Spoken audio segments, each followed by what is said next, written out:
Okay, just tell me if the mic is in the proper position. Too close, too far, too... Okay.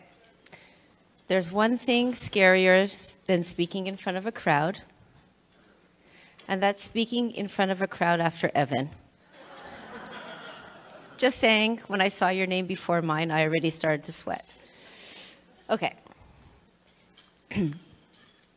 Rebbe, Chassid, Hashgacha Pratis, Eskafia, Eshabcha, Nigun, Sicha, Zohar, Tanya, Truth and Paradox, Farbrengen, L'chaim. Speed round. Esteemed rabbis and rebbitzins, my wonderful husband Ronnie, my amazing parents, and my dear friends. These were words that 20 years ago were not in my lexicon, but today they're an integral part of who I am. When I was asked to speak tonight, I thought it would be really easy to quickly jot down how Chassidus impacts my life. But it wasn't. Because there isn't a particular incident or a thing or something that I can tell you about, because every aspect of my life, from the most mundane task to the most sublime moments, is infused with godliness and with spirituality. From the way that I wake up and get dressed in the morning, to my interpersonal relationships, and to everything in between, I am conscious of God's presence and how He expects me to conduct myself. And it may seem cliche, but if the teachings of the Baal Shem Tov and Chassidus have taught me anything, it's that God can and must be found at any moment and in anything. I see the blessings and miracles in the everyday, even in a blade of grass. The main focus of Chassidus is to serve God with love and with joy. We're taught to love God even when we don't understand His ways, and to love His Torah even if we can barely understand the words. And above all, love our fellow Jew, no matter where they hold on their spiritual journey. In any Torah insight, the Chassidic dimension punchline always adds a positive twist and something practical that we can take with us in our everyday life.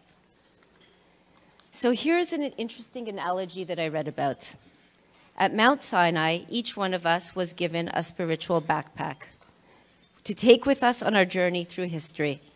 Over the centuries, we discovered in our backpacks tools and Torah guidance that helped us along the way. But there came a time when the journey became too burdensome, and rather than carrying us and lifting us up, the backpack weighed us down, and we needed something more. This was a time in history when Western Europe faced the threat that Evan talked about assimilation, secularization, and the Jews were being brutally persecuted. What we needed wasn't another Torah strategy, but actually a charge of light from the very core. We needed to connect with Torah on a soul level, and that is what Chassidus did, as disseminated by Rabbi Israel Baal Shem Tov. Through the teachings of Chassidus, the Jew became one with God and his Torah. It taught us and instructed us how body and soul must fuse, thereby bridging the gap between heaven and earth, and ultimately making this world a place for God. It's a great theory, but you all want to know how it impacted me personally, right? So through our own personal journey, Ronnie and I have decided and chosen to live a life governed by the laws of God and Torah. We strive to make our home one where not only God is welcome, but every person who walks through our doors feel at home and at ease. We do this by keeping a kosher home, by ensuring that our children get a well-rounded Jewish education. We follow the laws of family purity, and we live each day confident with the knowledge that God loves us and wants us and has granted us another opportunity to work toward our divine mission. We try to do all of this with laughter and with love and lots of joy and lots of singing and dancing to really great soulful music. And we also make it a point to learn. We learn Chassidus, and we strive to improve on ourselves daily. And each year, we try to connect to God and each other on a deeper level. On the occasion of Yud Tet Kislev, I would be remiss if I really didn't mention the Alter Rebbe, and now you all know who it is, the ones with the beards, the ones with not, because Evan told us who it is. In his holy work, the Tanya, The Rebbe brought Jewish mysticism to the masses. Through his teaching and those of the next 6 generations of Chabad Rebbes, Jews throughout the world have been cared for both physically and spiritually.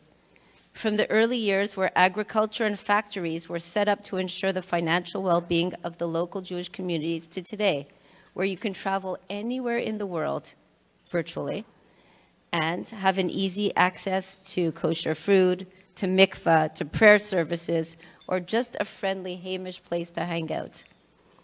Ladies and gentlemen, I want to leave you with one simple yet very profound Chassidic punchline. The word life, it's a 4-letter word. English and Hebrew are pretty much, they mean the same. Life, chaim. But the English word for life has in the middle the word if. A lot of times in life, we get caught up in the ifs. If I were richer, if I were thinner, if I had a different job, if and what if.